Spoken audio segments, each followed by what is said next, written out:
در حقیقت Najaf Ashraf کے بارے میں گفتگو کرنا آسان نہیں ہے۔ اس کے لیے تاریخ کے اس طولانی راستے پر نظر ڈالنی ہوگی جو اس علاقے نے طے کیا ہے۔ حوزہ یعنی دینی مدارس کا یہاں پر منتقل ہونا، اسی طرح قبیلے کے شیخ طوسی کی زندگی پر جو مختلف واقعات سے بھری ہوئی ہے، تفصیلی بحث اور اس تاریخی دور کے واقعات کو بیان کرنا ضروری ہے۔ شیخ طوسی کی وفات سن 460 ہجری میں ہوئی ہے اور نجف اشرف کے بارے میں گفتگو کے لیے ان کی ولادت سے بھی پہلے کے زمانے کے حالات پر روشنی ڈالنا ضروری ہے۔ اسی کے ساتھ سیاسی حالات، مختلف فرقوں کی آپسی لڑائیوں اور قتل عام کے بارے میں بھی بات کرنی ہوگی۔ ان حالات و واقعات کی شکل موجودہ زمانے میں عراق پر امریکہ کے قبضے کے دور سے بہت مشابہت رکھتی ہے۔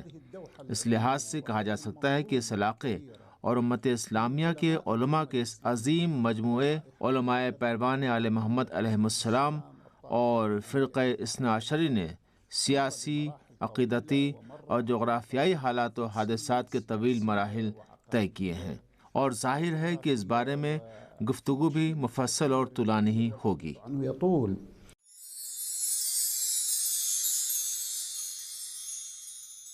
صحبت از حوزه‌های علمیه به ویژه حوزه دینی تعلیم کے اعلیٰ مراکز، خاص طور پر حوزہ علمیہ نجف اشرف کی بات ہے۔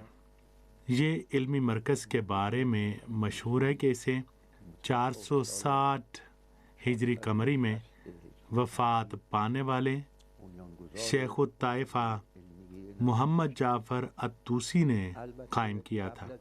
البتہ ان سے پہلے بھی کچھ ایسے علماء موجود تھے کہ جو وہاں خود سے درس پڑھتے تھے، یا ایسے اساتذہ تھے کہ جن کے بہت ہی کم شاگرد تھے، زیادہ سے زیادہ 2 یا 3۔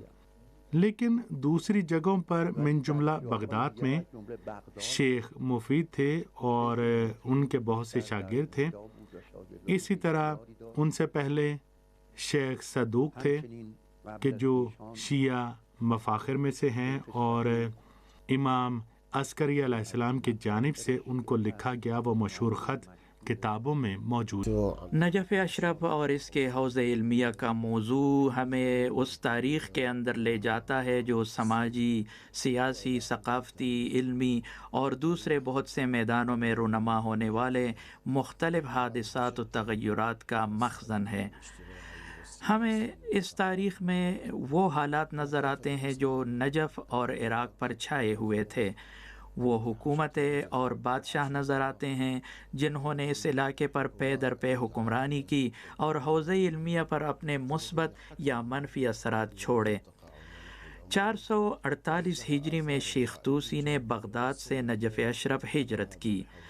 یہ ہجرت ان کی اپنی مرضی سے نہیں ہوئی تھی، بلکہ سلجوقیوں نے طغرل بیگ کی کمان میں بغداد پر حملہ کیا تھا، اور اسی دور میں ایسا فرقہ وارانہ فتنہ و فساد شروع ہوا تھا جس میں ہزاروں شیعوں کا قتل عام ہوا تھا۔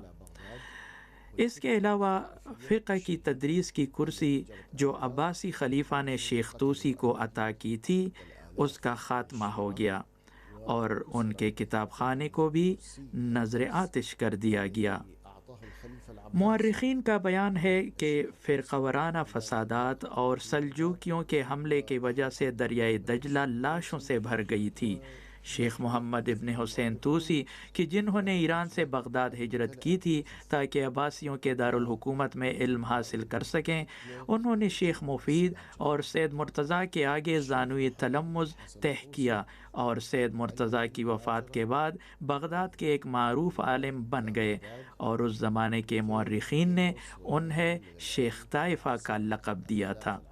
شیخ طوسی آل بویا کے زمانے میں فقہ کی تدریس کی کرسی کے مالک تھے، لیکن سلجوقیوں کے حملے کے بعد انہیں نجف کی جانب ہجرت کرنے پر مجبور ہونا پڑا، مگر یہ ہجرت ان کے لیے بہت مبارک ثابت ہوئی، کیونکہ نجف میں انہوں نے حوزہ علمیہ بنانے کا ارادہ کیا اور اس وقت وہ علمی مرکز جس کی انہوں نے بنیاد رکھی تھی 6 سال میں 1000 سال کا ہو جائے گا۔ شیخ طوسی 448 ہجری میں نجف آئے تھے۔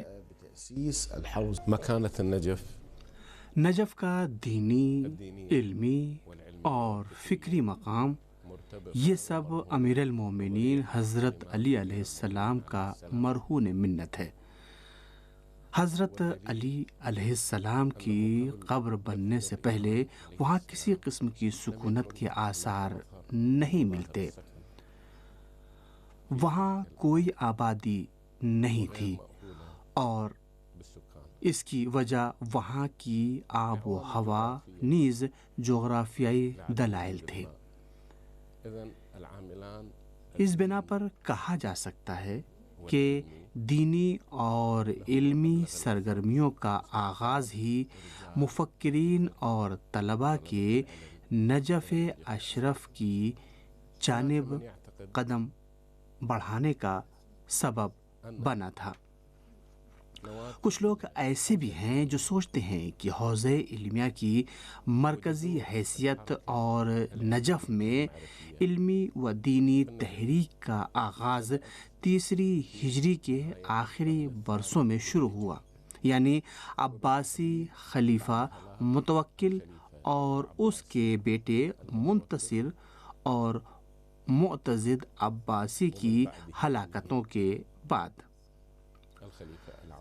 کیونکہ مدتوں بعد وہ ایسا زمانہ آیا تھا جب شیعوں نے سکون کی سانس لی تھی اور دباؤ گھٹن کا زمانہ ختم ہوا تھا۔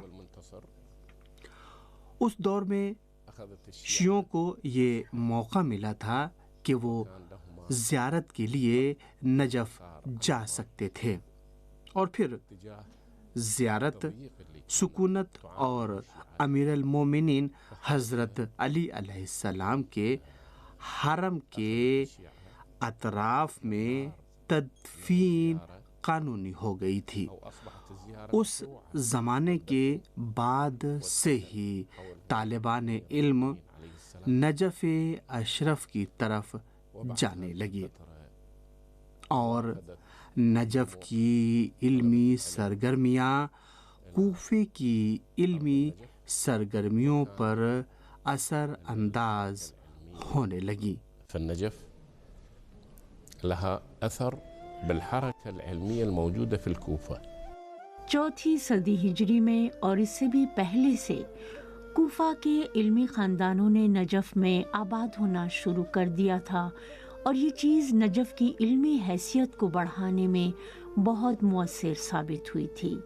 بتایا جاتا ہے کہ سن 400 ہجری میں شیخ نجاشی جب نجف آئے اور علماء نجف سے علمی اجازت نامہ لینے میں کامیاب ہو گئے، تو اس اجازت نامے کی بنا پر انہیں روایات نقل کرنے کی اجازت۔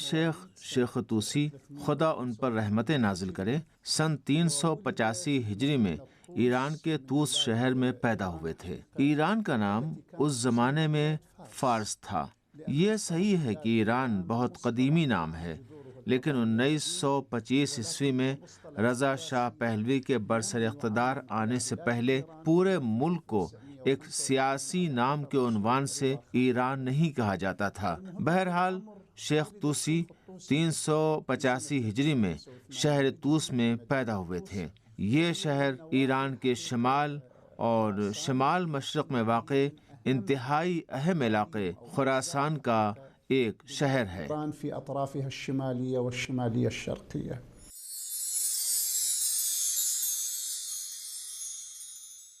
إن الحديث نجف اشرف اور اس کی علمی تحریک کے بارے میں اگر گفتگو کی جائے تو اس کے لیے کافی قدیم تاریخی دور میں جانا ہوگا، کیونکہ امیر المومنین علیہ السلام کے شہر کا بہت گہرا تعلق شہر کوفہ سے ہے۔ کوفہ شہر میں ایک عظیم مدرسہ بنایا گیا تھا، اور اس مدرسے کی علم و دانش کی سرگرمیوں میں حضرت علی علیہ السلام کا اہم کردار تھا۔ اسی طرح جب امام جعفر صادق علیہ السلام اس شہر میں تشریف لائے تو علوم اہل بیت علیہم السلام کی انہوں نے ترویج و تبلیغ کی۔ اسی بنا پر علماء، فقہا اور مصنفین کے خاندان کوفے میں وجود میں آئے اور انہوں نے انجمن علویان قائم کی۔ اموی حکومت کے خاتمے کے بعد سن 132 میں امام علی علیہ السلام کا حرم تعمیر ہوا تو کوفے کے بعض علمی خاندانوں نے کوفے سے نجف اشرف جانے کا ارادہ کیا اور وہاں آباد ہو کر اس شہر کی علمی سرگرمیوں کی ذمہ داری سنبھال لی۔ ان خاندانوں نے حرم کی دیکھ بھال، حرم کے قرب میں رہنا اور زائرین کی خدمت کو بھی اپنا فریضہ بنا لیا۔ اس بنا پر کہہ سکتے ہیں کہ سرزمین نجف میں علمی سرگرمیوں کے بنیادی اقدامات انجمن علویان نے کیے تھے۔ اس سلسلے میں ایک غیر معمولی اور انتہائی حسین تحریر ہے جس میں ذکر کیا گیا ہے کہ سلطان عضدالدولہ جن کی وفات سن 172 ہجری میں ہوئی، اپنی وفات سے قبل نجف اشرف آئے تھے اور وہاں انہوں نے فقہا اور حرم کے زیر سایہ رہنے والوں نیز زائرین کے درمیان کافی مال و دولت تقسیم کیا تھا۔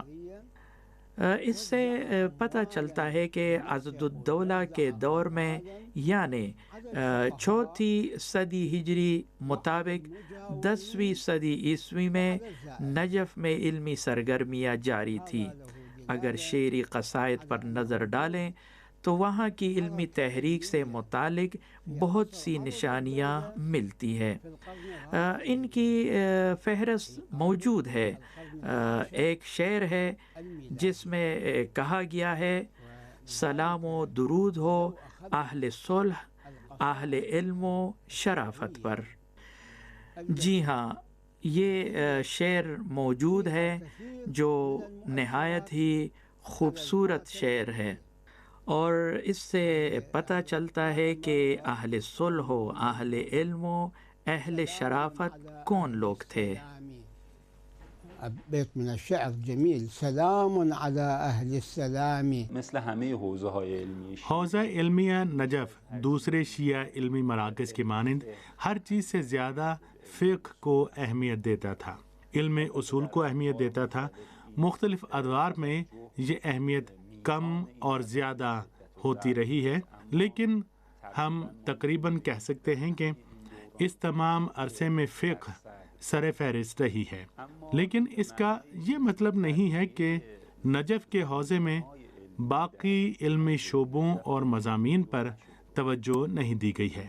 ہم دیکھتے ہیں کہ نجف کے عظیم علماء اور مراجع آئینی تحریک کے واقعے میں سیاسی نظریے کے میدان میں داخل ہوتے ہیں، یا مثلا ہم دیکھتے ہیں کہ وہ اخلاق اور عرفان کے شعبے میں سرگرم کردار ادا کرتے ہیں، اور اس سے ظاہر ہوتا ہے کہ یہ ایسا حوزہ علمیہ نہیں تھا کہ جو صرف ایک پہلو پر دھیان دیتا ہوں اور اس کی صرف ایک خاص مسئلے پر توجہ ہو، بلکہ یہ ایک ہمہ گیر علمی مرکز ہے اور اس نے زندگی کے مختلف پہلوؤں اور شیعوں کے افکار و نظریات پر توجہ دی ہے۔ حوزہ علمیہ نجف اشرف کے عظیم علماء اور مراجع نے ہمیشہ معنوی پہلو، سیاسی پہلو، سماجی پہلو اور فقہی پہلو سمیت مختلف پہلوؤں پر توجہ دی تھی۔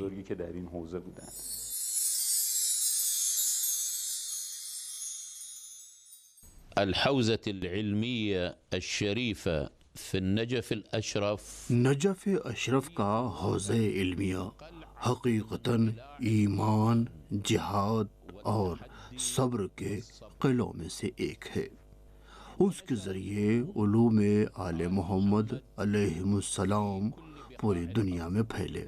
تو اگر ہم نجف کی طرف دیکھیں تو وہ نجف جس کی میں بات کر رہا ہوں وہ 40-50 سال سے زیادہ پہلے کا نجف ہے۔ آپ جب وہاں داخل ہوتے ہیں تو پوری دنیا آپ کو نظر آ جاتی ہے۔ مختلف عرب اقوام، فارس، ترک، ہندوستانی، پاکستانی، ایریٹریا کے لوگ اور دنیا کی مختلف قومیں نجف میں آتی تھیں، کیونکہ یہ علم کا سرچشمہ تھا۔ شہر نجف علم کے جوار میں ایک منشأ علم تھا۔ امیر المومنین حضرت علی علیہ السلام شہر علم کا دروازہ ہیں، اور جب طالب علم یہاں آتے ہیں تو ان کا مقصد یہ ہوتا ہے کہ چشمہ علم حضرت علی سے سیراب ہوں۔ اسی وجہ سے اس حوضے نے ظالموں کے خلاف ڈٹ جانے کی بے مثال مرحلوں کا اپنی آنکھوں سے مشاہدہ کیا ہے۔ عثمانیوں کے مقابلے میں ان کی جدوجہد اس کی ایک مثال ہے۔ عثمانی حکومت نجف اور اس کے علماء پر سخت دباؤ ڈال کر اس کوشش میں تھی کہ ان سے اپنے اہداف کے لیے فائدہ اٹھائے، لیکن زیادہ تر موقعوں پر اسے مقاومت اور دلیری کے پہاڑوں کا سامنا کرنا پڑتا تھا، اور اسی لیے وہ ہمیشہ ہی نجف کی عظمت کو ختم کرنے کی اپنی کوششوں میں ناکام رہے۔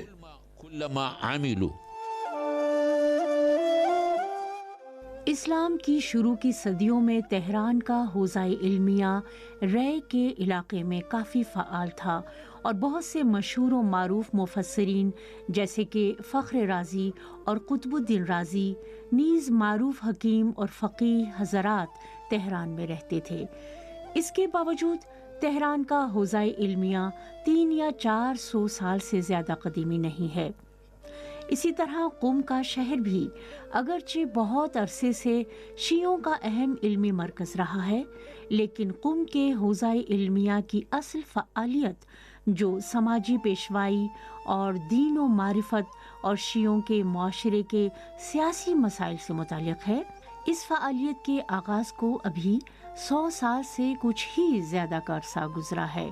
اصفہان کے حوزہ علمیہ نے بھی صرف صفوی دور میں اور قاجاری دور کے شروع میں ہی اپنی چمک دکھائی تھی۔ اس طرح سے ہم دیکھتے ہیں کہ ان تمام دینی مدارس کے درمیان نجف کا حوزہ ہی سب سے زیادہ قدیمی ہے، جو ایک طویل عرصے سے عالم تشیع کی سماجی، فکری، دینی اور سیاسی قیادت کرتا رہا ہے۔ با آمدن شیخ طوسی به شیخ طوسی کی نجف آمد اور حوزہ علمیہ کے قیام کے بعد انہوں نے پہلا کام یہ کیا کہ ایک بڑی مسجد تعمیر کرائی کہ جو خدا کا شکر ہے ابھی تک قائم ہے، اور اس میں کوئی کمی یا زیادتی نہیں کی گئی ہے، اور مولا امیر المومنین علیہ السلام کے صحن مطہر کے ساتھ واقع ہے۔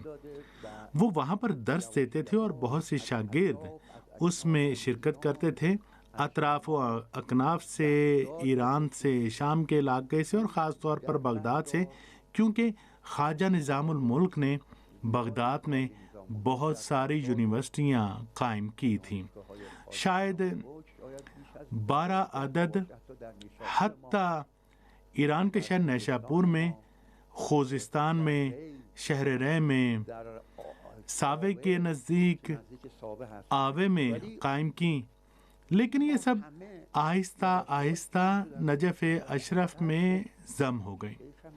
شیخ کی بھی ایک ممتاز شخصیت تھی، اور اسی طرح ان کے بیٹے بھی اپنے والد کی بہت مدد کرتے تھے۔ شیخ علی کے جو مفید ثانی کے نام سے مشہور تھے اور بہت ہی پڑھے لکھے آدمی تھے، اس وقت اس بزرگوار شخصیت کے ہاتھ سے لکھی ہوئی تحریر ہمارے کتب خانے کے علاوہ دنیا میں کسی بھی جگہ موجود نہیں ہے کہ جو ان کی تفسیر تبیان ہے، کہ جو ان کے شاگردوں نے لکھی ہے، ان کے بیٹے نے بھی اور عبدالجبار المقری رازی نے بھی، کہ جو نجف اشرف میں شیخ طوسی کے ممتاز شاگردوں میں سے ہیں۔ انہوں نے ان کو پڑھ کر سنائی، اور شیخ طوسی نے اس کتاب کے پہلے صفحے کی پشت پر لکھا ہے کہ یہ نسخہ مجھے میرے بیٹے اور عبدالجبار المقری نے پڑھ کر سنایا ہے اور اس کی تصحیح کی گئی ہے۔ یہ 2 کلمی نسخے ہیں کہ جو اس کی 5 جلدوں میں سے باقی بچے ہیں۔ نجف اشرف میں طلبے کی تعداد میں حتیٰ 46 ہجری میں شیخ طوسی کی وفات کے بعد بھی اضافہ ہو گیا اور وہاں بہت سے علماء پیدا ہوئے۔ اس حوزہ علمیہ نجف کا صفوی دور تک کوئی بھی ثانی موجود نہیں تھا۔ سلاطین صفویه به وجود آمدن۔ ملک ایران کے طوس شہر سے ایک جوان عراق میں قدم رکھتا ہے اور کچھ بعد ایک ایسے دینی مدرسے کا بانی بن جاتا ہے جن میں ممتاز علماء دینی علوم حاصل کرتے ہیں۔ شیخ طوسی ابتدا میں بغداد آتے ہیں جو اس وقت عباسیوں کا دارالحکومت تھا، اور پھر 25 سال تک شیخ مفید اور سید مرتضیٰ جیسے عالموں کے حلقہ درس میں شرکت کے بعد نجف کی طرف ہجرت کرتے ہیں اور پھر نجف کے حوزے کی رشد و ترقی کا سبب بنتے ہیں۔ ان پروگراموں میں ہم چاہتے ہیں کہ حوزہ علمیہ نجف کی تاریخ اور اس تاریخ میں آنے والے متعدد اتار اور چڑھاؤ کا جائزہ لیں۔